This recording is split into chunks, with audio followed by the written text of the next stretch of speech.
ரொம்ப கும்பல் இதெல்லாம் கிடையாதுண்ணா. இது வந்து ஒரு திட்டமிட்ட மாதிரி ஒரு மாதிரி பண்ணியிருக்காங்க. அதெல்லாம் கிடையவே கிடையாது. எந்த உயிரிழப்பும் எந்த இதுவுமே கிடையாது. இவங்களா பார்த்து ஒவ்வொன்று பண்ணிட்டு இருக்காங்க. இதெல்லாம் அந்த கடவுள் கேட்பாருண்ணா. கண்டிப்பா விஜயன்னா வருவாரு, அந்த கடவுள் கேட்பாங்க. இல்ல நம்மளாலே இங்க பார்க்க முடிஞ்சது. நிறைய பேர் ஆம்புலன்ஸ்க்கு அழைச்சிட்டு போனாங்க. ஒரே ஒரு நிமிஷம், பாதுகாப்பு இல்லைங்கிறத விட வெறும் ஆம்புலன்ஸ் எவ்வளவு ஆம்புலன்ஸ் போச்சு தெரியுங்களா?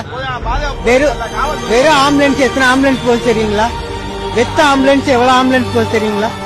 அவ்வளவு ஆம்புலன்ஸ், வெறும் ஆம்புலன்ஸ் அவ்வளவு ஆம்புலன்ஸ் போச்சு. வெறும் ஆம்புலன்ஸ் போச்சுன்னா இந்த இடத்துல 60 பேர் செத்துருப்பாங்க. எனக்கு கொஞ்சம் மூச்சு குத்தி அவ்வளவு சின்ன இடம். அந்த இடத்துல எக்ஸிட் ஆகிறதுக்கு ஒரு சின்ன சந்து கூட இல்லைங்களா? எப்படி போனாலுமே இங்கிருந்து கோவில் ரோட்டுக்கு போட்டு அதை விட்டு நான் முடியாம கொண்டு வரணும். இடத்துல சந்து கூட இல்லைண்ணா. எப்படின்னா போறது? ஒரே ஒரு விஷயம், நாங்க கேட்ட இடத்துக்கு கொடுத்திருக்கலாம்ல. மக்கள் அதிகமா கூடுவாங்க. மக்களும் இட வசதியோட இருக்கணும். தலைவரும் பார்க்கணும். தளபதி சும்மா வந்தாலே கூட்டமா தான் வரும்.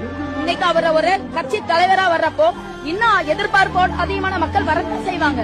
அப்ப தகுதியான இடத்தை கொடுத்திருக்கலாம்ல. மற்ற கட்சிகள்ல நீங்க எல்லா இடத்துல எவ்வளவு பெரிய இடத்தை கொடுக்கறீங்க. அப்ப தமிழக வெற்றி கழகத்துக்கு இடம் கொடுத்து எங்க பையன் தான் 13 வயசு விஜய் பாக்கிறதுலாம் வந்தோம். இன்னும் இடத்துல ஒரு போலீஸ் கூட இல்ல. 50 பேருக்கு மேல 50 பேர் உளுந்து கிடக்குறாங்க. யாரை தூக்குவாங்க சார்? யாரையும் தூக்கல. ஏன் நீங்க பாதுகாப்பு கொடுக்கல? எங்களுக்கு அது பதில் சொல்லி ஆகணும். ஏன் போலீஸ் வந்தப்ப கொடுக்கல? நாங்க இருந்த இடத்துல போலீஸே இல்ல. அப்ப ஏன் நீங்க கம்மியா கொடுத்தீங்க? இதுக்கெல்லாம் பதில் சொல்லி ஆகணும். நாங்க ஒவ்வொரு குடும்பமும் ஒவ்வொருத்தர் இழந்து போய் நின்றுட்டு இருக்கோம். நாங்க விஜய் சார் மேல எந்த குறையுமே சொல்ல மாட்டோம். செந்தில் பாலாஜி சார் எங்களுக்கு பதில் சொல்லியே ஆகணும். சிஎம் சார் பதில் சொல்லியே ஆகணும் சார். எதுக்கு விஜய் அப்படி இது பண்றீங்க? எதுக்கு விஜய் காசை கெடுக்கிறீங்க? அவன் என்ன பாவம்னா சொல்லுங்க. அவன் நல்லா சொன்னதான் வந்தான். ஏன் ஒரு ஏக்கரை கொடுக்க கூடாதா? ஏன் இடம் நான் வாங்கி போட்டாருன்னு சந்தோஷமா கொண்டாடுனீங்கல்ல. கொட்டு மேல வச்சீங்கல்ல. கொட்டு மேல வைக்க கூடாது, ஆடக்கூடாது, பாடக்கூடாது, அங்க ரவுண்டாகணும், அவங்க குறி கட்டக்கூடாது, அந்த கட்டவுட் வைக்க. என்ன பாவம்? என்ன நீங்க ஆட்சி ஆளணும்? நீங்க என்ன அப்படி ஆட்சி நடத்துறீங்க?